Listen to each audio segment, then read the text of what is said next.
Boa tarde, pessoal. Então, dando continuidade ao nosso conteúdo, nós vamos começar a ver hoje, então, a respeito das leis de Kirchhoff. Tá? As leis de Kirchhoff são extremamente importantes na análise de circuitos elétricos, porque elas nos fornecem a base teórica para análise de qualquer circuito elétrico, certo? Então, qualquer disciplina que utilizar análise de circuitos elétricos direta ou indiretamente, ela vai utilizar as leis de Kirchhoff, certo?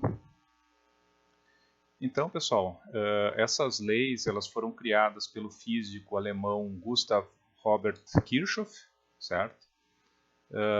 Inclusive esse senhor que aparece aí no slide para vocês, e é por isso também que ele é a imagem do nosso grupo de WhatsApp, certo? Porque vocês vão ver muito a respeito dele ao longo do semestre.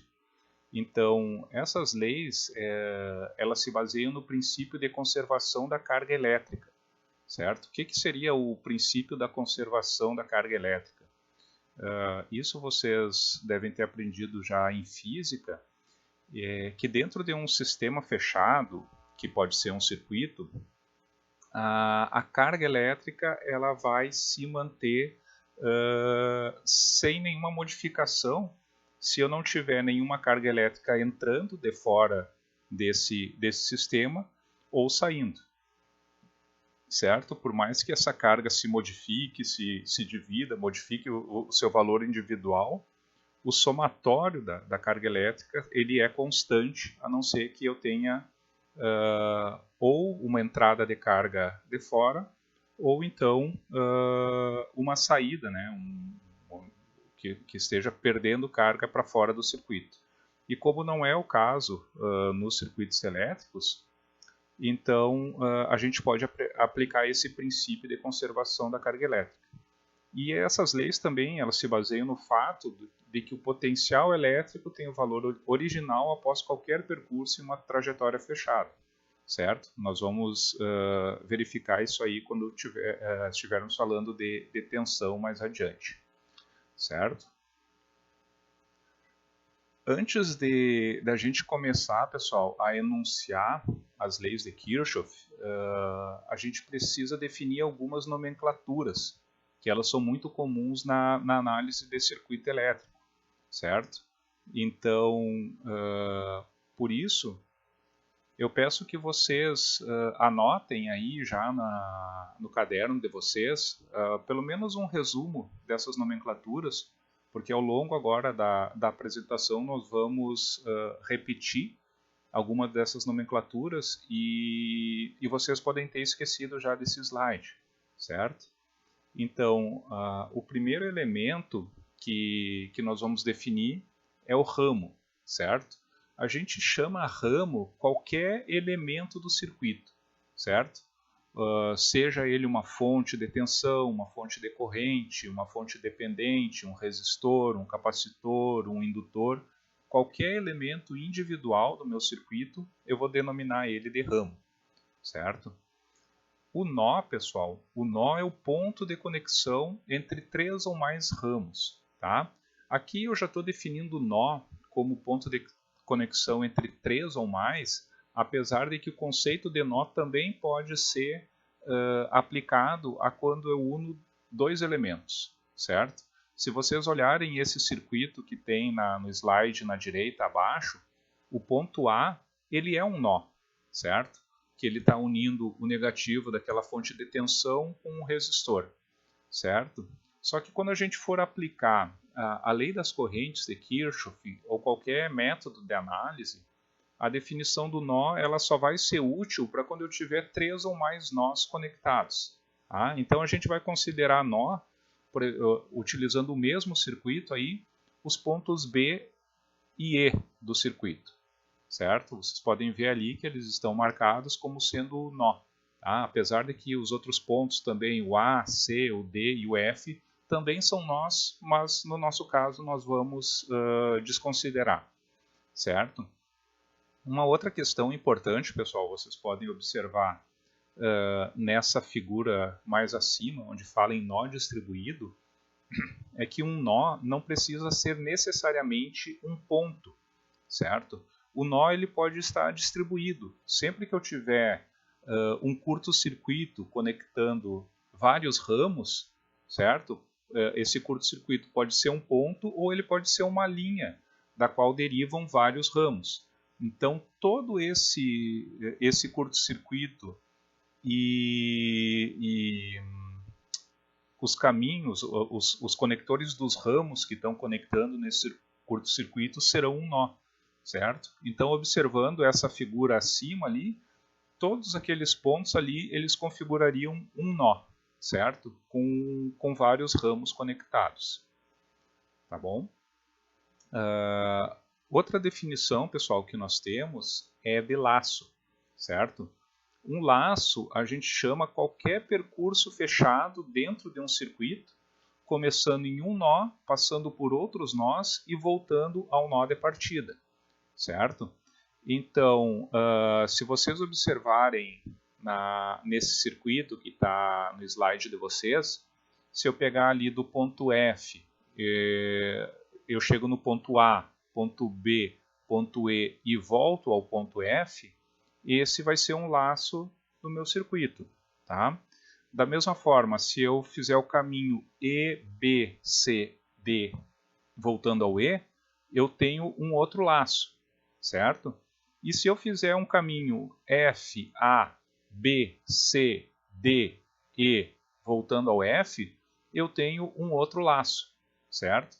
Então, esse circuito que está mostrado na figura para vocês, ele teria 3 laços, certo?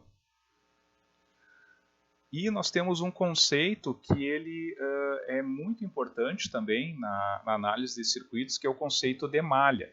Tá? A malha ela é um tipo especial de laço, que ela não possui nenhum outro percurso fechado dentro dele, certo?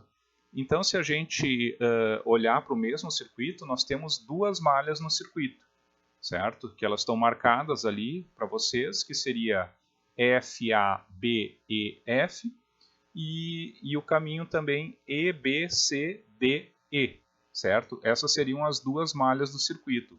O laço externo, ele não configura uma malha, certo? Porque o laço externo, ele teria um outro percurso fechado dentro dele, tá? Então, esse laço externo ele não é uma malha, só os 2 internos seriam uma malha. Tá bom, pessoal? Se tiverem alguma dúvida até aqui, coloquem no chat ali que eu interrompo, senão a gente vai passar adiante.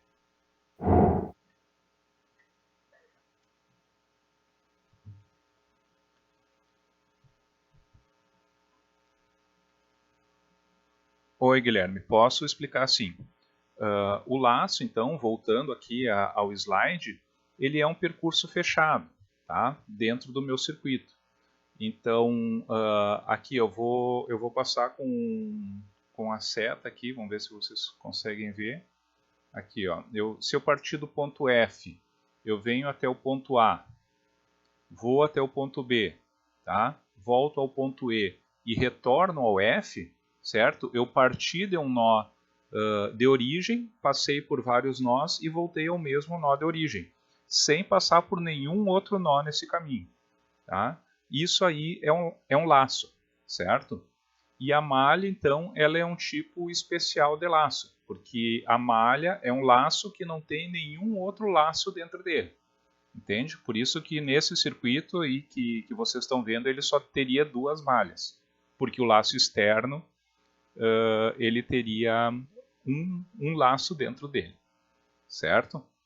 Eu vou passar adiante, mas qualquer coisa mandem pergunta ali que eu interrompo e repito.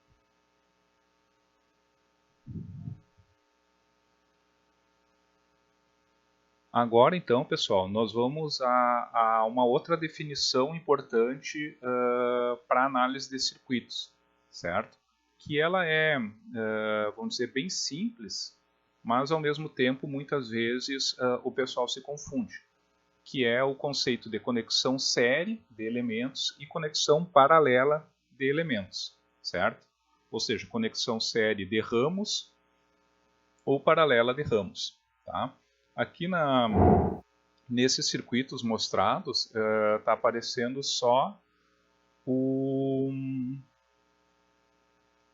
resistores, tá bom?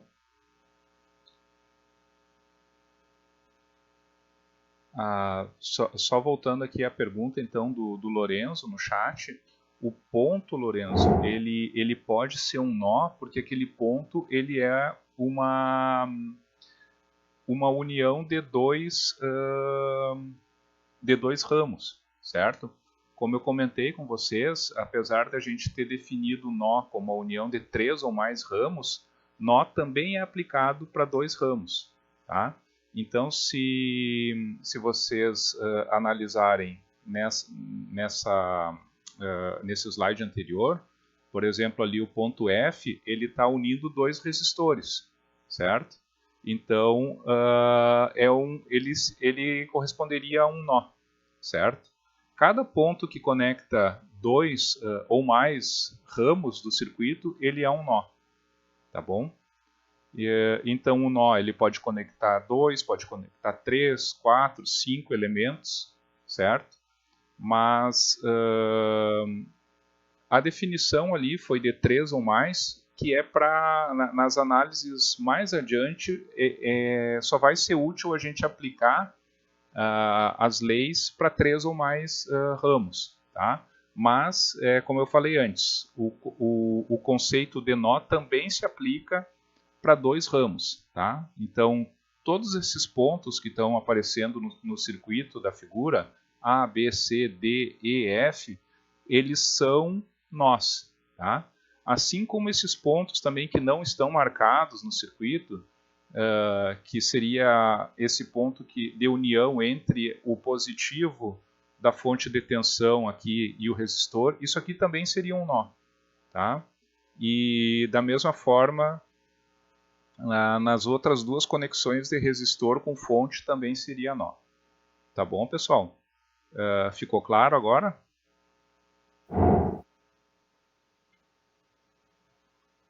Certo, vamos adiante então.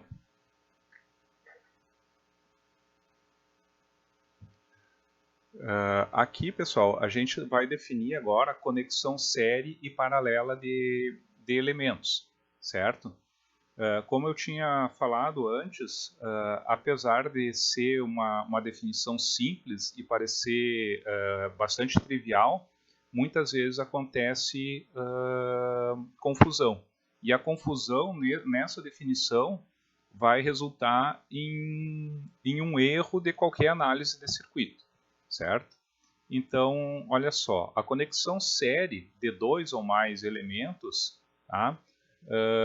É dita quando eles estiverem conectados em sequência, tá? E conduzirem a mesma corrente. Então isso é bem importante. Eles têm que estar sendo percorridos pela mesma corrente elétrica para serem ditos em série, certo? Então aqui nesse desenho vocês podem ver que o R1, o R2 até o Rn estariam todos conectados em série, porque eles estão conectados em sequência, tá? E eles estariam conduzindo a mesma corrente. No caso da conexão paralela, seria para quando eu tiver 2 ou mais elementos conectados aos mesmos 2 nós. Tá? Então vocês podem ver ali naqueles 3 resistores, o R1, o R2 e o R3, que um dos terminais de cada um dos resistores está conectado a um nó, né? Um nó distribuído, daquela forma que eu falei para vocês, que o nó pode ser uma linha, não precisa ser um ponto.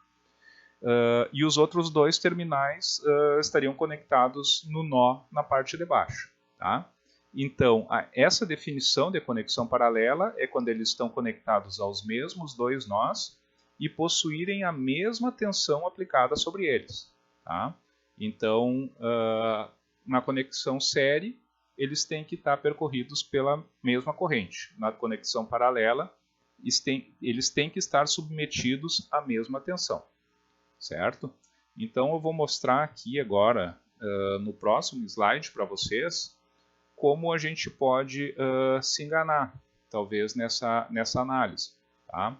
Por exemplo, eu tenho ali 3 resistores que estão conectados em sequência, né? Até parece uma conexão série, mas eu tenho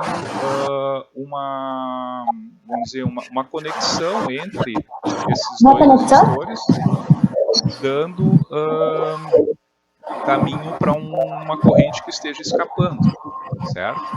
Então, esses elementos não estariam em série, se eu tiver porque eles não estariam sendo percorridos pela mesma corrente, certo? Da mesma forma, essa conexão embaixo, aqui, a figura de baixo, não é uma conexão em paralelo, tá? Porque aqueles elementos ali, que parece um retângulo laranja ali, ele faria com que a tensão em R1 seja diferente da tensão em R2, tá? E também diferente da tensão em R3. Então, esses elementos aí não estariam em paralelo, certo? É só para vocês terem uma ideia de o que vocês podem encontrar na análise futura de elementos, tá bom? Da análise de série e paralelo, tá bom? Alguma dúvida, pessoal, com essa questão da conexão série e paralelo?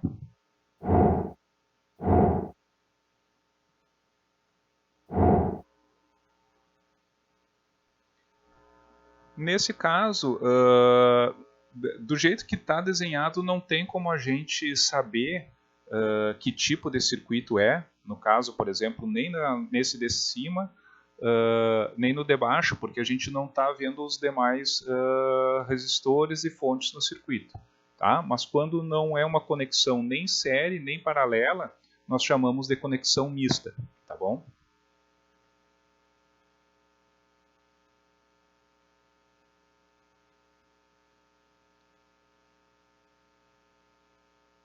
Pessoal, então eu vou passar agora aqui a definir as leis, tá bom?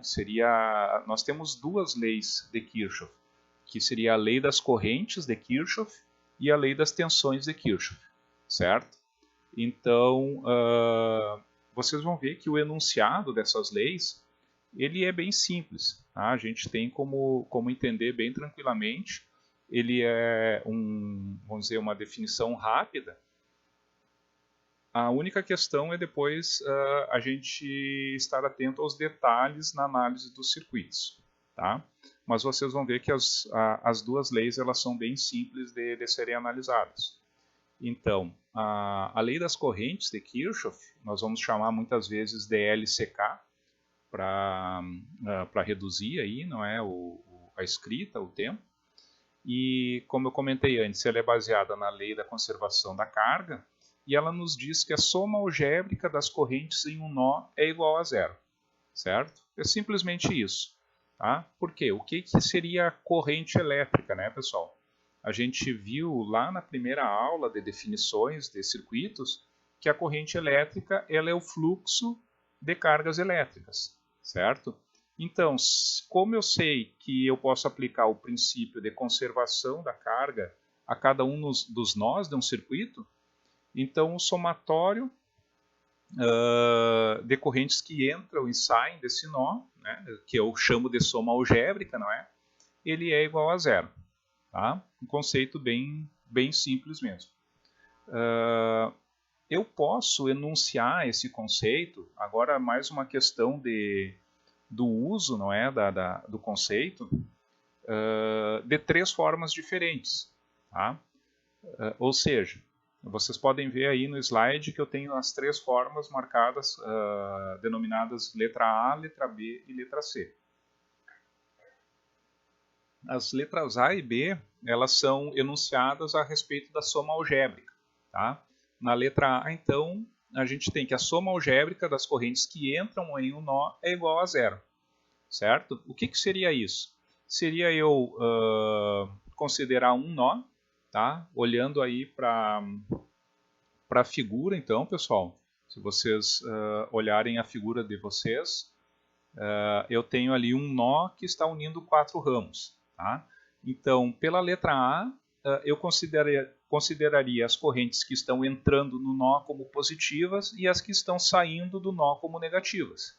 Tá? Esse é o conceito de soma algébrica. Então, a corrente I1 e a corrente I4 seriam positivas, e I2 e I3 seriam negativas. E o somatório delas é igual a zero. Tá? Outra maneira de enunciar seria eu dizer que a soma algébrica das correntes que saem de um nó é igual a zero. Tá? Que seria simplesmente considerar as correntes que saem como positivas e as que entram como negativas. Tá? Que nos daria o mesmo resultado. Tá? E a letra C seria um enunciado um pouco diferente, onde ele diz que a soma das correntes que entram em um nó é igual à soma das correntes que saem desse nó. Tá? Então as correntes que estão entrando seriam I1 e I4, e estariam saindo I2 e I3. Então I1 mais I4 é igual a I2 mais I3. Esses três enunciados, pessoal, eles podem ser utilizados qualquer um deles, tá? Mas eu, particularmente, eu prefiro utilizar o enunciado da letra C, tá? Porque eu acho que é mais intuitivo, e o risco da gente cometer um erro de análise, ele diminui, certo? Então eu sempre analiso o circuito utilizando a lei das correntes de Kirchhoff através da letra C. Ou seja, a soma das correntes que entram em um nó é igual à soma das correntes que saem desse nó. Tá bom? Outra questão, pessoal, agora generalizando um pouco a lei das correntes de Kirchhoff, ela não é aplicada somente a nós, mas ela pode ser aplicada, por exemplo, a superfícies de circuitos. Tá? Então, por exemplo, assim, se vocês olharem essa figura que está marcada com um sobreado verde, todo esse circuito ele tem 4 correntes chegando nele, não é? I1, I2, I3 e I4. Então, eu posso considerar tudo isso que está marcado em verde como sendo um nó, certo? E com isso eu poderia aplicar a lei das correntes de Kirchhoff para as correntes I1, I2, I3 e I4, certo? Onde o somatório delas, como todas estão entrando no nó, seria igual a zero. Tá? Da mesma forma, esse circuito que está colocado à direita, acima, vocês podem ver ali que eu tenho 3 correntes que estão, vamos dizer, 2 correntes que estão chegando nele e uma corrente que está saindo. Então eu tenho I7 e I6 entrando nesse circuito e o I8 estaria saindo. Então eu equacionaria pela lei das correntes de Kirchhoff I7 mais I6 igual a I8. Certo, pessoal? Então quer dizer que a lei das correntes ela não precisa ser aplicada somente a um nó. Ela pode ser aplicada a um circuito inteiro. Tá? Da mesma forma, um nó distribuído, mostrado à direita abaixo, aí, né? Eu tenho 4 e menos 1 entrando no nó. Então, 4 mais menos 1 seria igual a 6 mais I3 menos 3, que seriam as 3 correntes que estão saindo desse nó distribuído. Certo? Então, pessoal, outra questão importante da gente ressaltar da lei das correntes de Kirchhoff é que ela nos fornece um número de equações que são linearmente independentes, certo? O que seriam esse conjunto de equações linearmente independentes? Vocês sabem que para nós resolvermos um sistema matemático, nós precisamos de um conjunto de equações linearmente independentes, não é? Porque as equações linearmente dependentes, elas não nos trazem nenhuma informação extra na solução de um sistema matemático. Então, pessoal, o número de equações LI que eu obtenho da lei das correntes de Kirchhoff, ela é igual ao número de nós do circuito menos 1, certo? Então, se eu tiver 2 nós no circuito, eu tenho uma equação LI. Se eu tiver 3 nós, eu tenho 2 equações LI, e assim por diante. Tá? Então, nesse exemplo que eu estou mostrando aqui, vocês podem ver que é um circuito que ele tem 2 nós, tá? Então, olhem para o circuito, pessoal, e observem aquilo que eu falei do nó distribuído. Então, essa linha de cima, que está unindo a fonte decorrente e as duas resistências, toda linha ela é um nó. Assim como a linha de baixo, toda linha de baixo ela é um nó, certo? E esse nó ele está então conectando 3 correntes, certo? Então, se eu aplicar a lei das correntes de Kirchhoff no nó superior, vocês vão ter que a corrente I é igual a I1 mais I2, certo? A corrente I está entrando no nó e a corrente I1 e I2 está saindo do nó, certo? Se eu aplicar o mesmo enunciado no nó inferior, eu tenho as correntes I1 e I2 entrando nesse nó e a corrente I estaria saindo. Então eu tenho I1 mais I2 é igual a I. Tá? E se vocês observarem essas duas equações, elas são linearmente dependentes, certo? Ou seja, eu posso obter uma equação a partir da outra. Tá? Então, assim por diante. Se eu tivesse 3 nós, eu teria 2 equações. Se eu tivesse 4 nós, 3 equações. E assim por diante. Tá, pessoal? Então, por enquanto, alguma dúvida, pessoal, com relação ao enunciado da lei das correntes de Kirchhoff?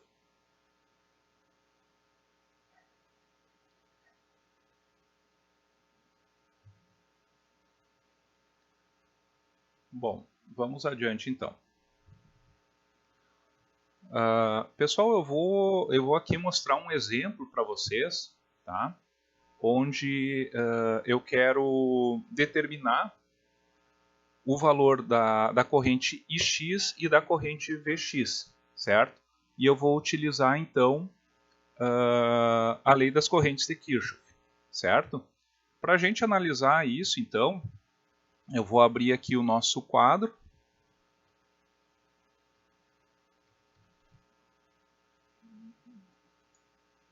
Vamos ver se vocês veem bem aí.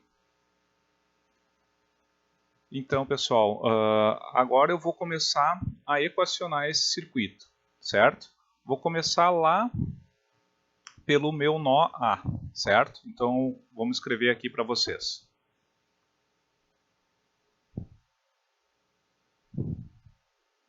No nó A, eu tenho a corrente I2 entrando no nó. E as correntes de 4 amperes e 1 ampere saindo do nó. Então, eu tenho que I2 é igual a 4 mais 1, certo? Daqui eu tiro que o meu I2 ele é igual a 5 amperes. Tá? Passando então para o nó B.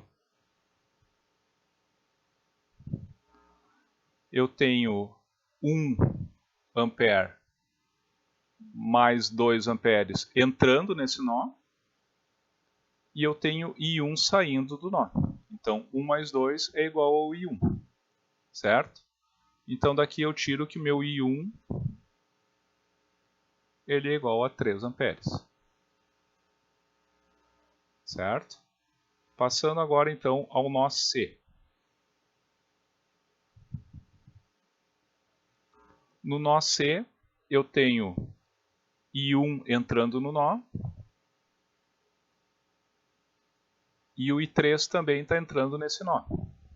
Tá? E o 2 amperes está saindo do nó. Como eu sei que o meu I1 vale 3 amperes, tá? Eu sei que substituindo 3 no lugar de I1, passando para o outro lado da equação, eu vou tirar que meu I3 é igual a menos 1 ampere. Tá? E agora eu vou equacionar lá o nó C. O nó D, desculpa. O nó D, então, eu tenho IX entrando no nó. E as correntes I2 e I3 saindo do nó. Certo? Então, daqui eu tiro, como eu sei que o meu I2 vale 5 amperes e o meu I3 vale menos 1 ampere, daqui eu tenho que o meu Ix ele vai ser igual a 4 amperes. Tá, pessoal? Agora, para eu obter o valor da minha tensão Vx, eu preciso utilizar a lei de Ohm.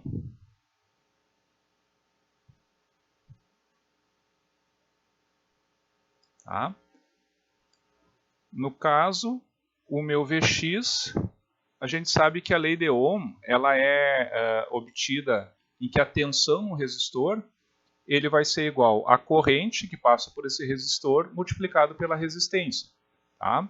Mas lembrem sempre, pessoal, lembrem sempre que a gente tem a convenção do sentido da corrente e da polaridade da tensão, certo? Se vocês observarem aqui no circuito, olha só, a corrente I2 ela está entrando pelo terminal negativo da tensão dVx, certo? Então, quando eu vou aplicar a lei de Ohm, eu tenho que colocar um menos na frente, tá? O valor da resistência vezes a corrente I2, certo? Então, eu tenho que o meu Vx ele vai ser igual, como a minha corrente I2 é 5 amperes, meu Vx é menos 25 volts. Certo, pessoal?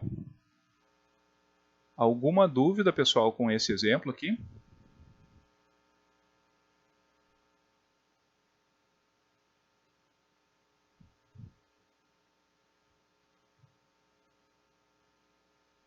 Então vamos voltar aqui à apresentação dos slides, certo?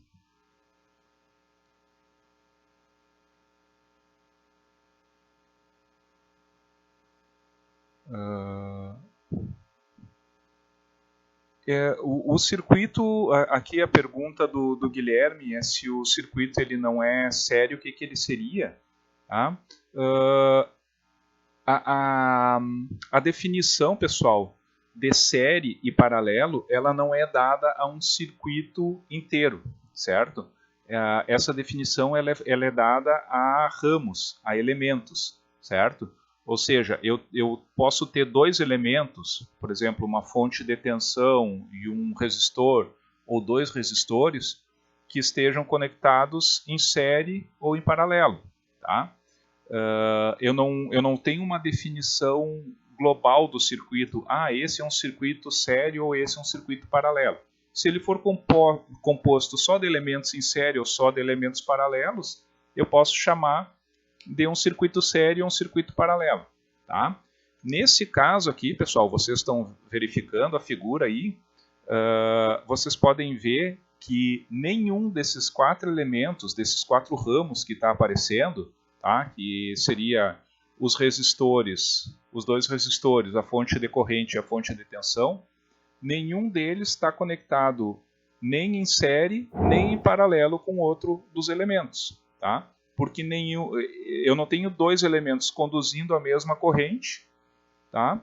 E eu não tenho dois elementos com os dois terminais deles conectados aos mesmos nós, certo?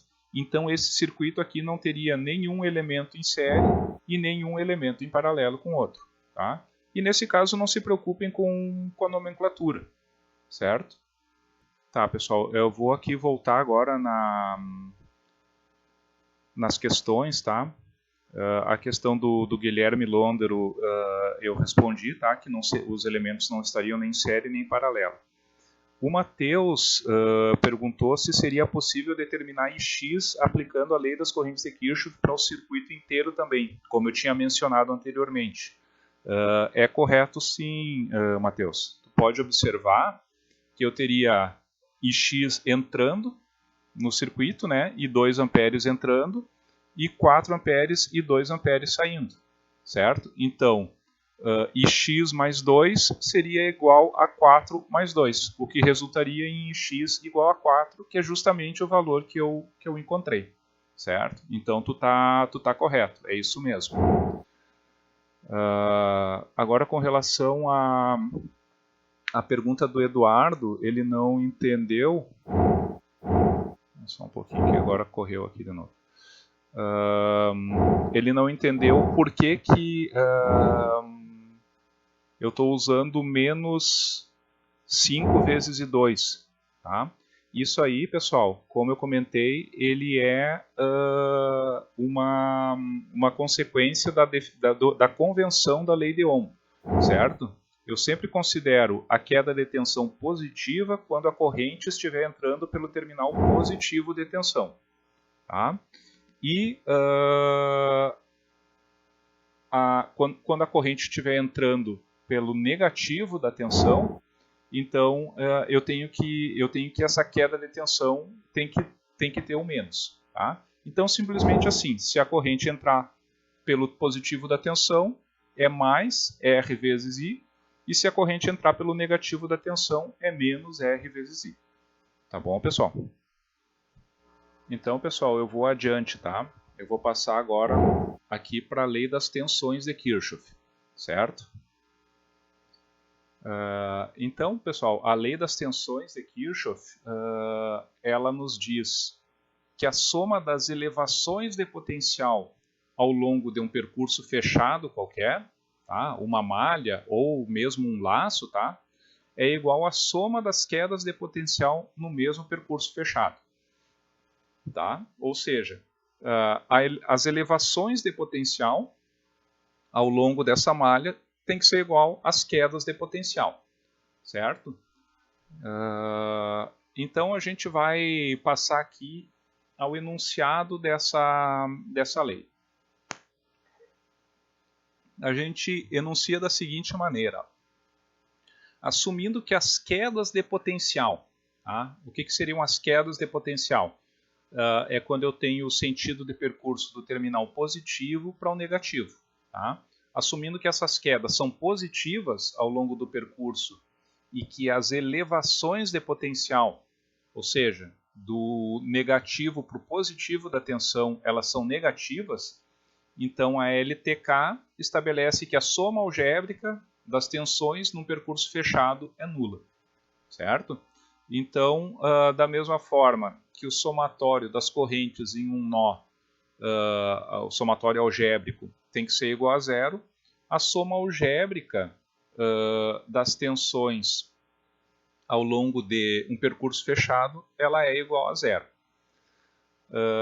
Pessoal, essa definição de que as quedas de potencial são positivas e as elevações de potencial são negativas, ele parece um pouco complicado, mas na verdade é bem simples. Tá?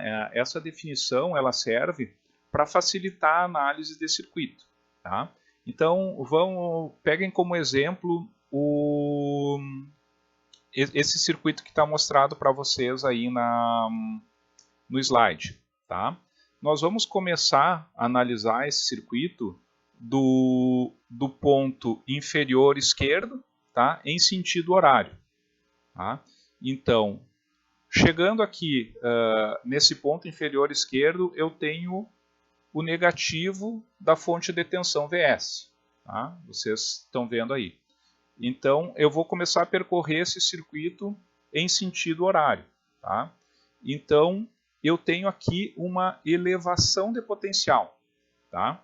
Ou seja, eu considero a elevação de potencial como negativa e por isso que ali na minha equação eu tenho menos Vs começando a equação, certo?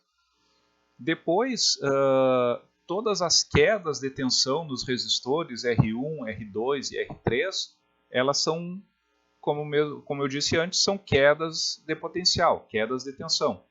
Ou seja, eu começo pelo terminal positivo da tensão e termino no negativo da tensão. Tá?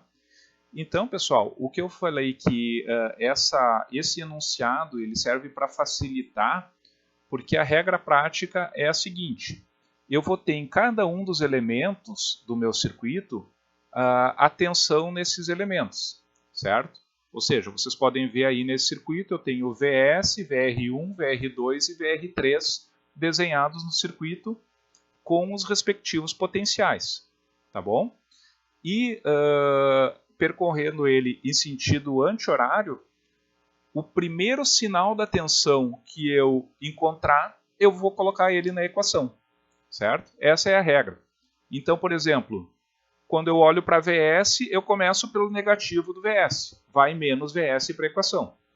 Quando eu chego no VR1, o primeiro sinal que eu encontro é o positivo, vai mais para a equação. VR2, o primeiro sinal que eu encontro é o positivo, vai mais na equação. E quando eu chego no VR3, o primeiro sinal é o positivo, vai mais na equação, certo? E com isso, então, VS seria o único negativo nessa minha equação original, e VR1, VR2, VR3, todos positivos. Tá, pessoal? Alguma dúvida com relação a essa definição?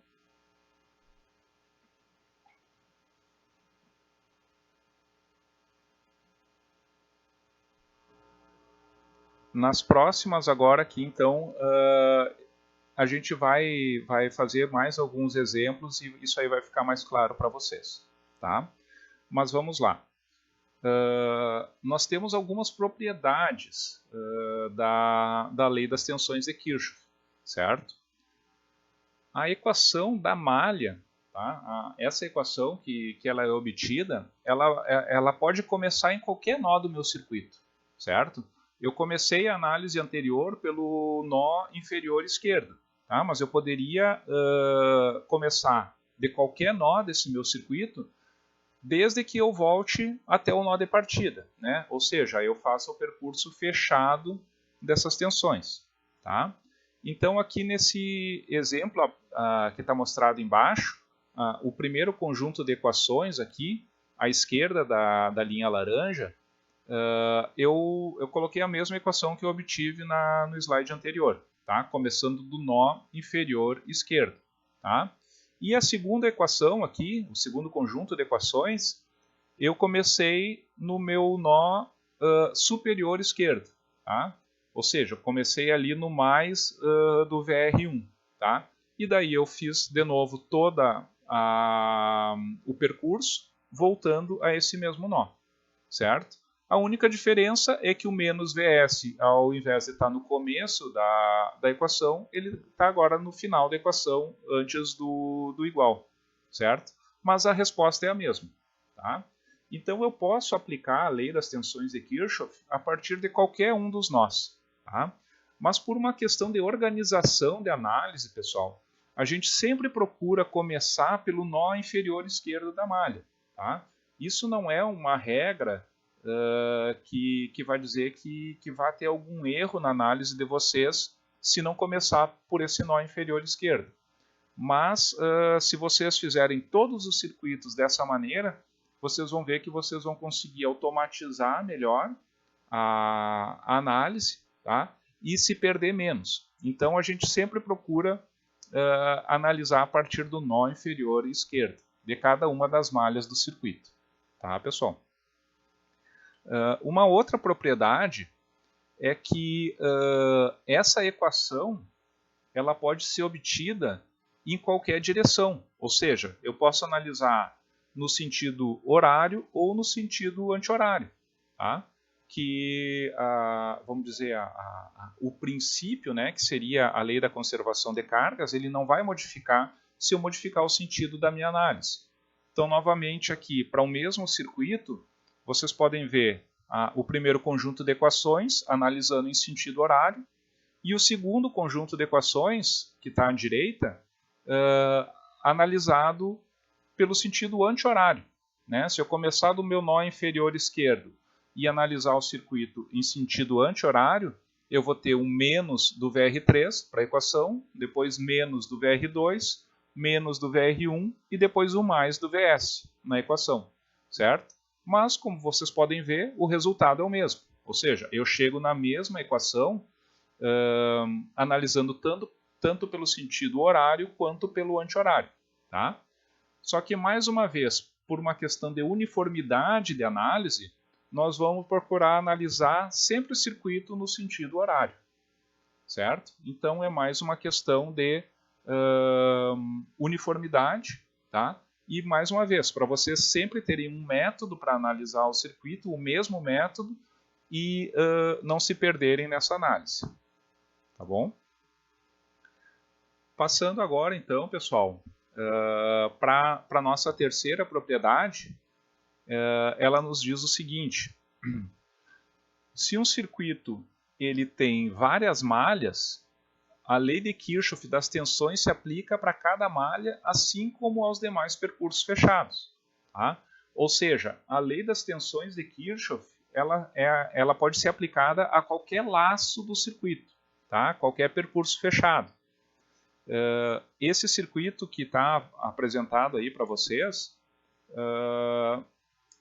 eu tenho duas malhas, né? Vocês conseguem enxergar que ele tem duas malhas, mas ele tem ainda um percurso fechado, externo, não é?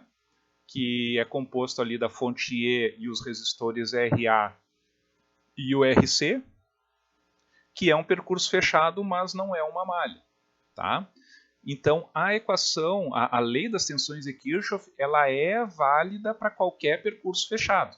Ou seja, para esses três laços, tá? Ela é válida.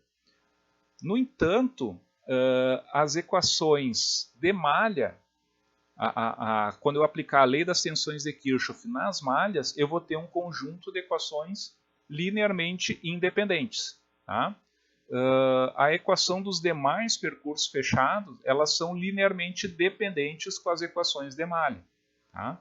Então vocês podem ver aqui, pessoal, nesse exemplo, as duas primeiras equações são o equacionamento das duas malhas. Tá? Ou seja, se eu analisar, então, partindo do meu ponto inferior esquerdo ali, eu tenho o menos da tensão E, depois o mais do VA e o mais do VB. Fecha essa primeira malha, a malha da esquerda. Depois eu tenho uma segunda malha, que é composta dos dois resistores, e começando do ponto inferior esquerdo dessa malha, eu tenho o menos do VB e depois o mais do VC, igual a zero. Tá? E eu ainda posso equacionar, então, esse percurso externo, onde eu tenho o menos do E, mais do VA e o mais do VC igual a zero. Tá? Mas se vocês observarem a equação do meio aí, pessoal, a equação da malha da direita, eu tenho que VC é igual a VB, não é? Então, na equação lá de cima, se eu substituir VB igual a VC, eu vou obter essa equação de baixo, que é a equação desse percurso fechado. Tá? Então, pessoal, sempre que nós quisermos um conjunto de equações linearmente independentes na análise de um circuito, a gente sempre vai equacionar as malhas do circuito. Tá? Apesar de que, como eu falei, a lei das tensões de Kirchhoff ela é válida para qualquer percurso fechado. Tá? Então, talvez, para conferir um resultado de vocês, ou para um circuito um pouco diferente, que seja difícil de analisar pelas malhas, vocês podem aplicar, então, a lei das tensões de Kirchhoff também num percurso fechado que não seja uma malha. Tá bom, pessoal? Alguma dúvida, pessoal, até esse ponto? Então, pessoal, como eu comentei antes para vocês, para eu resolver um circuito com um número x de variáveis, tá? Eu preciso de um número x de equações, certo? Isso aí é uma premissa de uma análise matemática. Então, eu preciso de um conjunto de equações de circuito independentes, né? Ou seja, linearmente independentes, para eu poder resolver esse sistema de equações, certo? Então, para eu resolver um sistema de equações e determinar todas as variáveis do circuito elétrico, eu preciso desse conjunto de equações que é igual ao número de incógnitas a serem determinadas. Se eu considerar que as minhas incógnitas são tensão e corrente, certo? Em cada um dos ramos do circuito, Então eu preciso de um número de equações que seja 2 vezes o número de ramos de um circuito, certo? Então, por exemplo, nesse circuito que está mostrado para vocês, para eu determinar todas as tensões e correntes em todos os 5 elementos, eu precisaria de 10 equações linearmente independentes, certo? Então, como que a gente obtém esse conjunto de equações, pessoal? Então, se eu considerar que o número de ramos de um circuito é R, certo? Eu vou ter 2 vezes R incógnitas a serem determinadas, tá? Que é a tensão e a corrente em cada em cada ramo desse circuito. Tá? A gente sabe que a lei de Ohm ela relaciona tensão e corrente nos resistores. Tá? Ou seja, se eu souber a tensão num resistor, eu calculo a corrente. Se eu souber a corrente no resistor, eu calculo a tensão. Tá? Então, se eu juntar a lei de Ohm com as equações das fontes dadas, o que seria a equação da fonte? Por exemplo, uma fonte de tensão, eu já sei a tensão da fonte. Né? Eu já tenho um dos dados que eu preciso saber. Se eu tiver uma fonte de corrente, eu já sei a corrente da fonte. Eu já sei uma das variáveis. Então, juntando a lei de Ohm para as resistências e o valor das fontes para fontes dependentes e independentes, eu vou ter aqui já um conjunto de R equações, certo?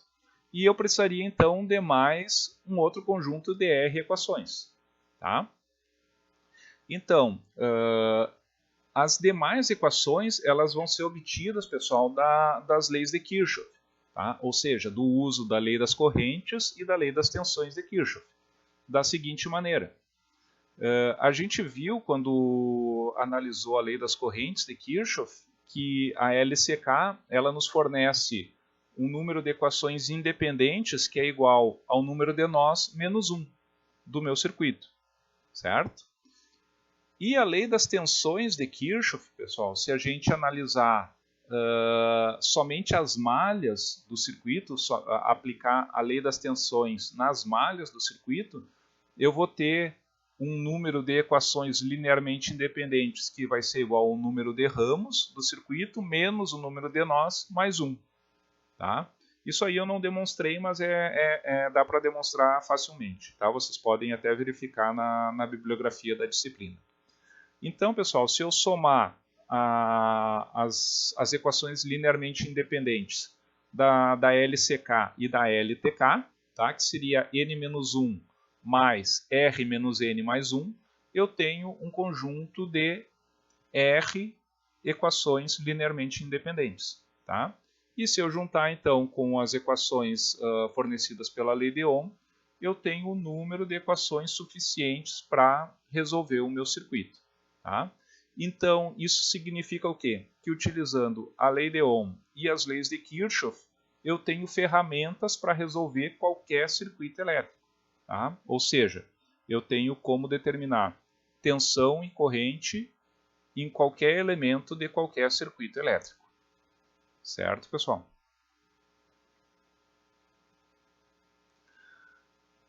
Agora, então, pessoal, nós vamos aplicar esse conceito para determinar a tensão e a corrente em cada ramo desse circuito aí que eu estou mostrando para vocês. Tá? Ele é um circuito que tem 5 ramos, tá? Ou seja, 2 fontes, uma de tensão, uma de corrente e 3 resistores.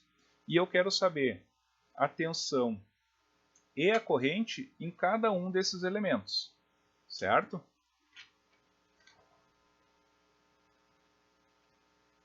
Então nós vamos lá para o nosso quadro de novo.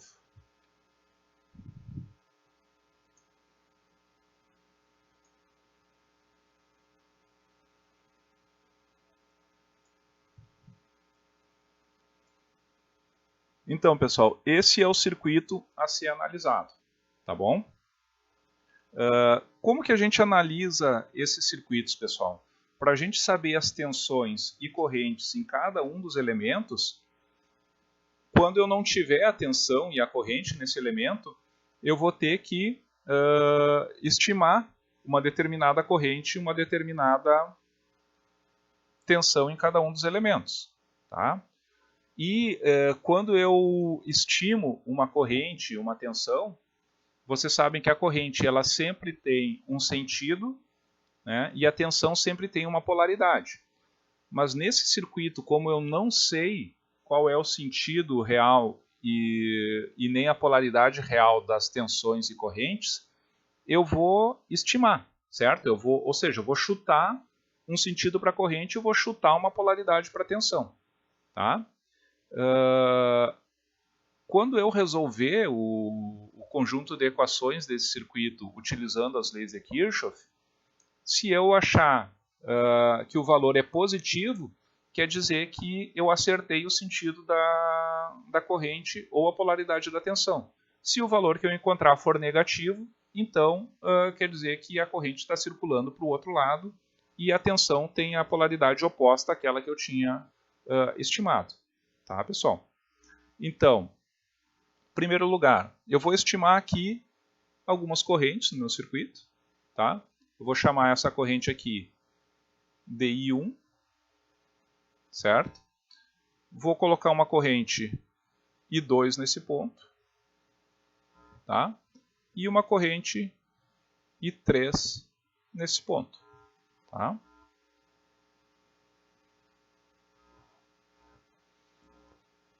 Vocês podem ver aqui que a corrente I1 é a mesma corrente para a fonte de tensão e para o resistor de 20 ohms. Tá? Então eu vou colocar só uma corrente, mas ela vai me dar as duas respostas. Tá? A tensão da fonte de tensão eu já sei que é 140 volts. Então eu vou colocar agora aqui as tensões. Vou chamar essa aqui de V1 com essa polaridade. Tá? Vou chamar aqui de V2 mais menos V2 e aqui o meu V3 mais menos V3 nesse outro resistor. Tá? E eu posso dizer que eu tenho um V4 mais menos V4 na fonte decorrente. Certo? Então, pessoal, eu tenho, como eu comentei com vocês, eu tenho 10 incógnitas para resolver, certo? Então, vamos ver como é que a gente vai analisar esse circuito.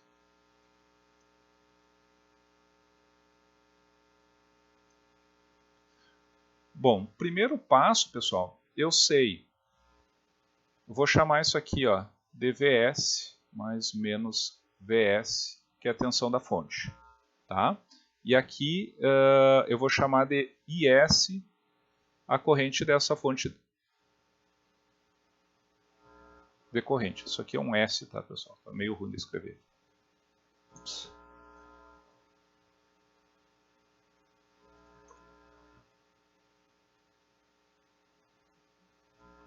Bom, eu sei que o meu VS ele é igual a 140 volts. Tá? Aquilo que eu falei para vocês. Quando eu já tenho o valor da fonte, eu já sei qual é a tensão dela. E no caso do meu IS, eu sei que ele é de 18 amperes.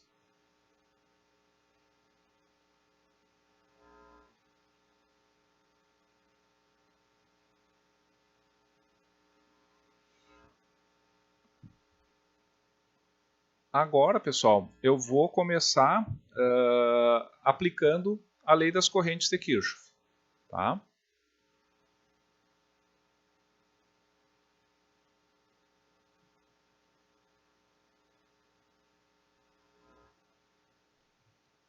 Bom, se eu analisar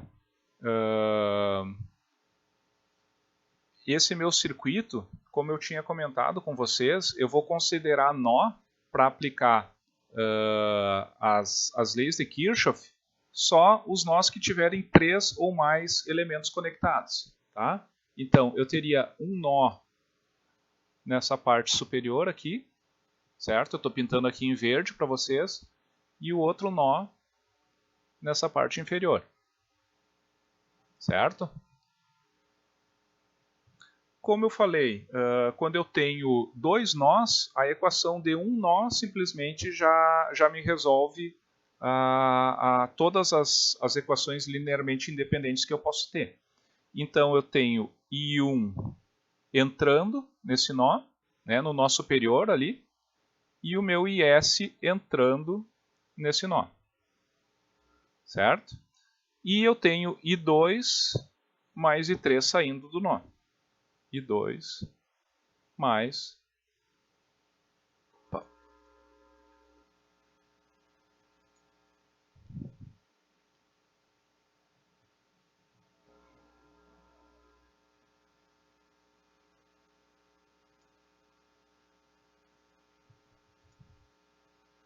Tá, pessoal? Então agora eu vou analisar as malhas do meu circuito, ou seja, vou aplicar a LTK.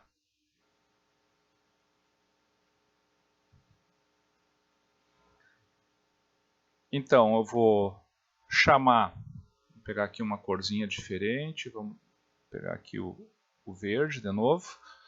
Eu vou chamar essa malha aqui de malha 1, essa segunda malha de malha 2 e a terceira vai ser a minha malha 3. Se falhar o áudio, me avisem no chat ali que eu estou olhando, tá, pessoal? Então, começando pela minha malha 1.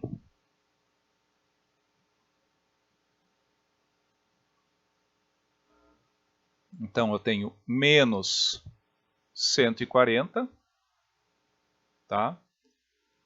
Por que menos, pessoal? Porque eu vou analisar essa malha começando desse ponto aqui, né? No sentido horário, e o primeiro sinal da tensão que eu encontrar, ele vai para a equação, certo? Então eu tenho menos 140, eu tenho mais V1 e tenho mais V2. Tá? Depois do V2 eu volto para o ponto inicial, então isso aqui é igual a zero, certo? A minha malha 2...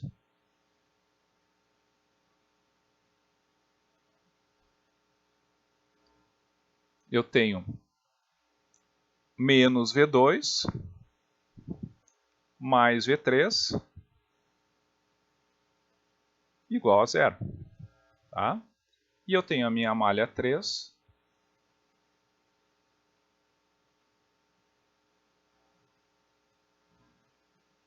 em que eu tenho menos V3 mais V4 igual a zero. Tá, pessoal? Daqui eu tiro, então, dessa última aqui, que o meu V3 é igual a V4. Tá? Dessa segunda eu tiro que V2 é igual a V3. E da primeira eu tiro que V1 mais V2 ele é igual a 140. Tá, pessoal? Então agora aqui eu tenho um conjunto de equações, né, que eu posso utilizar a lei de Ohm e essas equações de tensão e de corrente. Tá? Então agora aqui eu vou colocar as equações da lei de Ohm.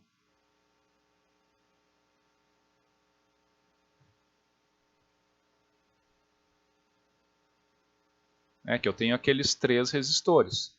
Então eu tenho que V1 vai ser igual a 20 e 1. O meu V2 é igual a 6 e 2. E o meu V3 é igual a 5 e 3. Tá, pessoal? Então vocês podem ver aqui que uma coisa que eu faço quando analiso esse tipo de circuito, que eu tenho que estimar a tensão e a corrente, eu sempre vou colocar a polaridade positiva de tensão onde a corrente está entrando no circuito, certo? Então vocês podem ver que I1 está entrando pelo terminal positivo do V1, I2 está entrando pelo terminal positivo do V2 e o I3 está entrando pelo terminal positivo do V3, tá? Desse modo, então, eu não preciso colocar o negativo na equação da lei de Ohm, certo? Agora, então, pessoal, eu vou trabalhar lá com aquela equação da lei das correntes de Kirchhoff. Tá? De que maneira? eu sei que I1 mais IS, né, que é 18 amperes, é igual a I2 mais I3. E eu vou representar os valores de I1, I2 e I3 pela tensão desses elementos. Tá? Então, vamos colocar aqui LCK de novo. Tá?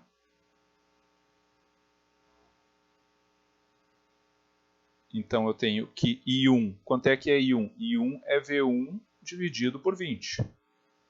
Tá? Mais o meu IS, que é 18, vai ser igual ao V2 dividido por 6, né, que é o I2, e ao meu I3, que o I3 é o V3 dividido por 5. Vocês podem ver que essas equações saem aqui das equações da lei de Ohm, certo? Então agora, se eu manipular essas expressões aqui, eu vou chegar no seguinte, eu vou ter que fazer um mínimo múltiplo, né, que seria 60. Então eu tenho 3V1 mais 1080 igual, aqui 60 também,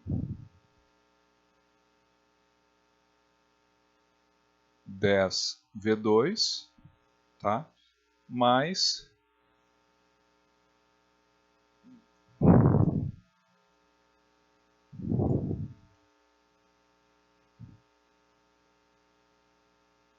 12V3, tá?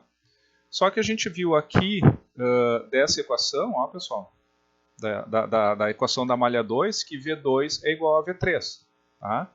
Então eu posso colocar V3 igual a V2, tá? Então se eu usar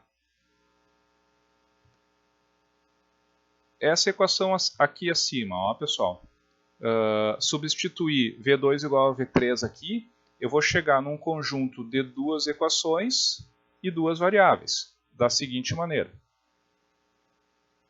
Menos 3V1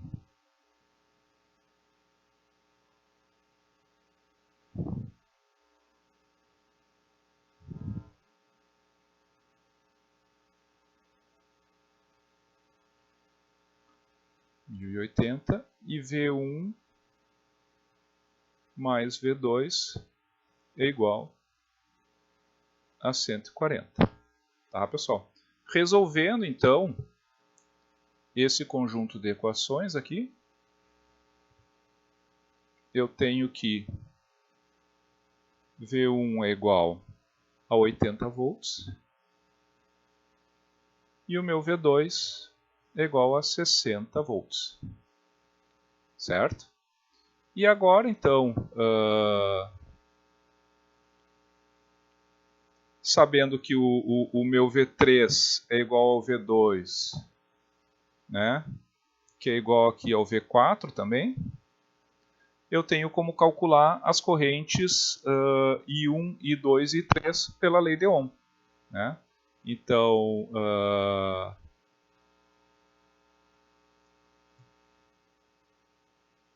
meu I1 ficaria 4 amperes.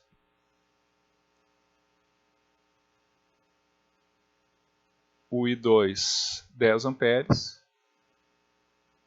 Tá? Aplicando aquelas equações lá da lei de Ohm, tá, pessoal? E o meu I3, 12 amperes. Tá, pessoal? Então, esse é um exemplo de aplicação aí da lei de Ohm, justamente com as leis de Kirchhoff, para resolver, então, todas as variáveis de um circuito. Tá, pessoal? Eu sei que esse exemplo ele é um pouco, como é que eu vou dizer para vocês, ele é um pouco complicado da gente aplicar diretamente a lei das correntes de Kirchhoff e a lei das tensões de Kirchhoff. Por quê? Porque eu tenho muitas variáveis para determinar e como vocês viram aí eu trabalho praticamente com 10 equações, né? E eu tenho que saber qual equação que eu vou usar ou ou pelo menos eu tenho que ter uma ideia de por onde começar, não é? Mas não se preocupem que depois que a gente tiver o conceito das leis de Kirchhoff bem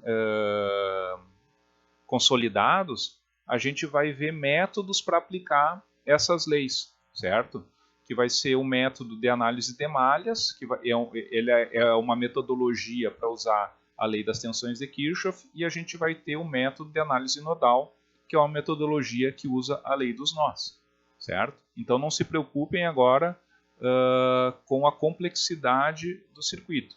A gente tem que se preocupar só com os conceitos, certo? Ou seja, como equacionar um nó pela lei das correntes, como equacionar uma malha pela lei das tensões, tá? E aplicar a lei de Ohm, certo?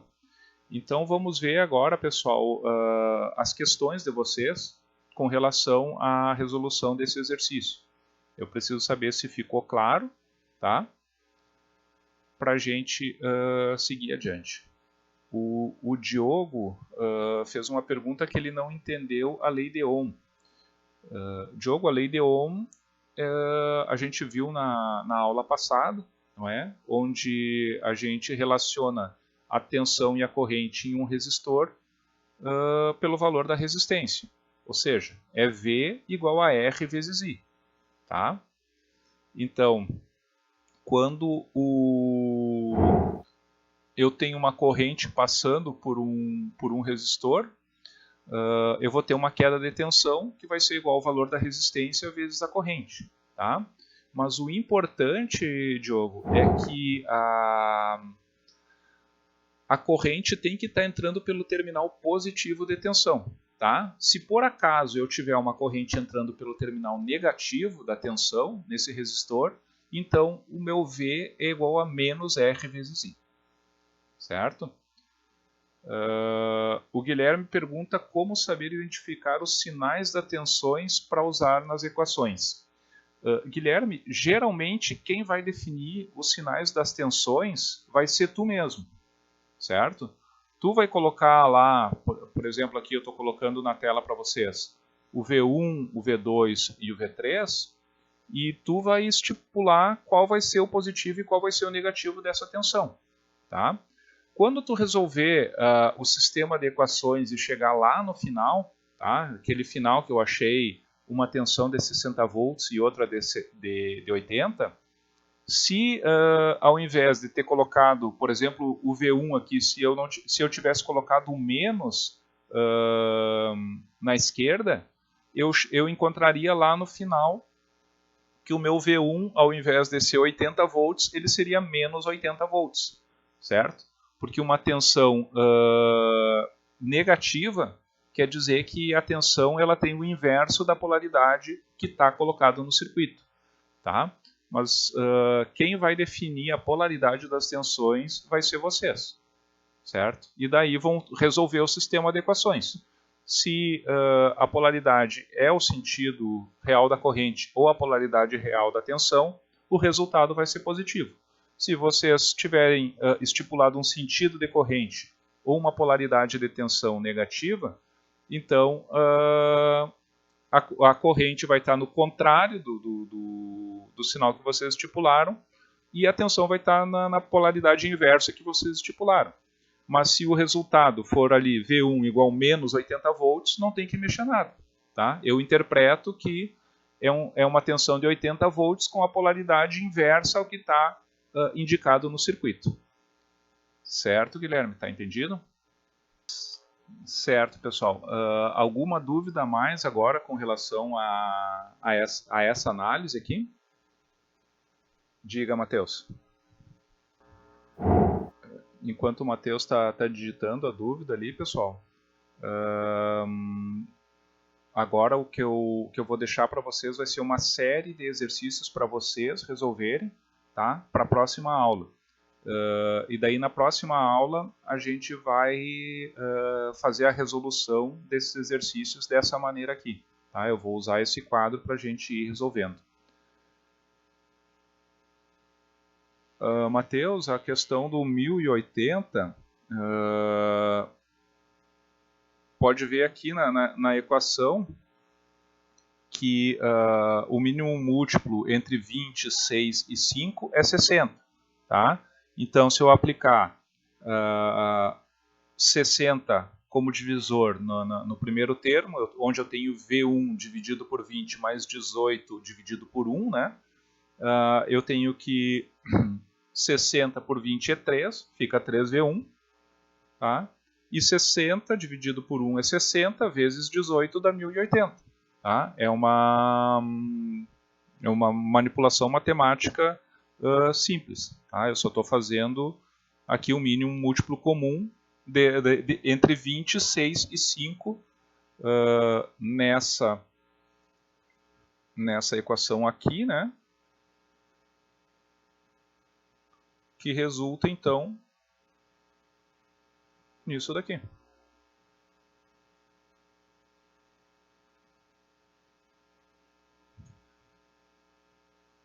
Tá entendido?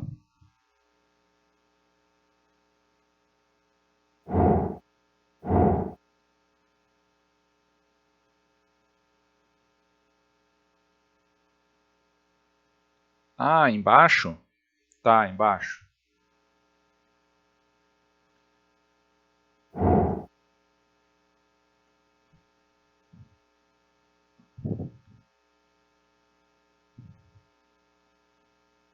Tá, pessoal. Então aqui, ó, desse sistema de equações aqui, corta o 60, corta o 60, certo? Eu vou usar que V3 é igual a V2. Então esse termo aqui é 22V2, certo? Se eu passar se eu passar 3V1 para o outro lado, eu tenho que isso aqui seria 22V2 menos 3V1 igual a 1080. Tá? Que é o que está colocado aqui. Eu só coloquei o V1 para frente, né? Menos 3V1 mais 22V2 igual a 1080.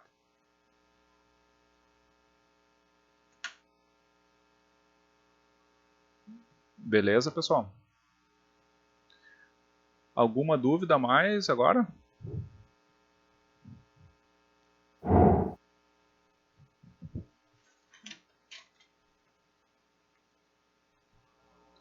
Diga, Virgínia.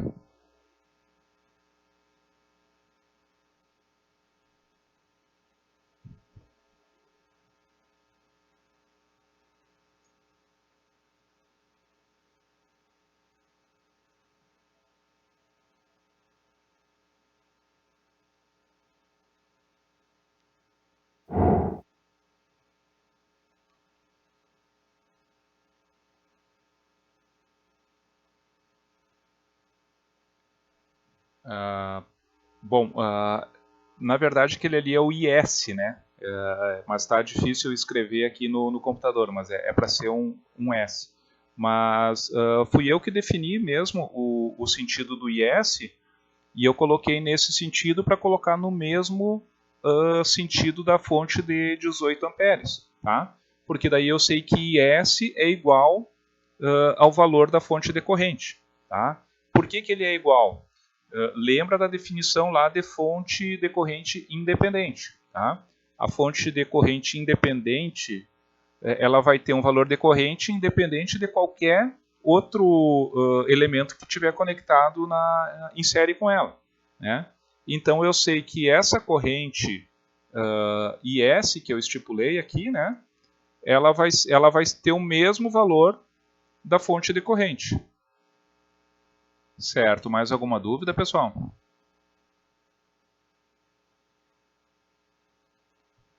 Agora, nos próximos exercícios que vocês vão ter que resolver, eu acredito que comece a ficar bem mais claro para vocês, tá bom?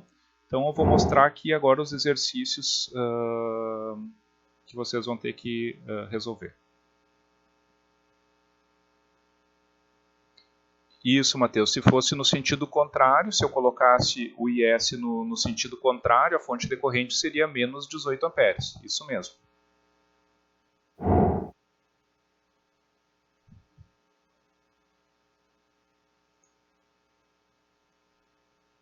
voltando aqui agora então, pessoal, para os slides que eu mandei para vocês já pelo WhatsApp e também coloquei no Moodle. Os próximos 2 slides vão ter 8 exercícios para vocês resolverem, tá? Então vocês podem ver aqui esses 5 exercícios no penúltimo slide, tá? E aqui no último slide eu tenho mais 3 exercícios, tá? Então comecem,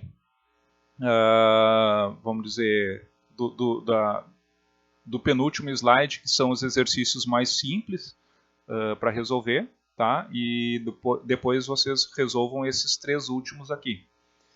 Na próxima aula, então, pessoal, eu vou tirar dúvida com relação à resolução desses exercícios, tá certo? Então a gente vai resolver junto aí, vai tirando dúvida de vocês, porque eu preciso que esteja bem aprendida essa parte das leis básicas de tensão e de corrente, certo? Para a gente poder ir adiante, para a gente poder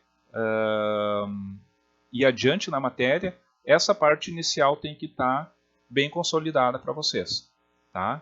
E como eu disse, já disse várias vezes, a única maneira de aprender circuitos é vocês resolvendo exercícios, tá bom? Então, procurem resolver esses exercícios, a gente tira as dúvidas na próxima aula, tá certo? E logo eu vou estar enviando no Moodle para vocês a primeira lista de exercícios, aquela lista que eu comentei com vocês que ela vale nota para a primeira avaliação. Tá bom, pessoal? Algum comentário ainda ou podemos encerrar a aula?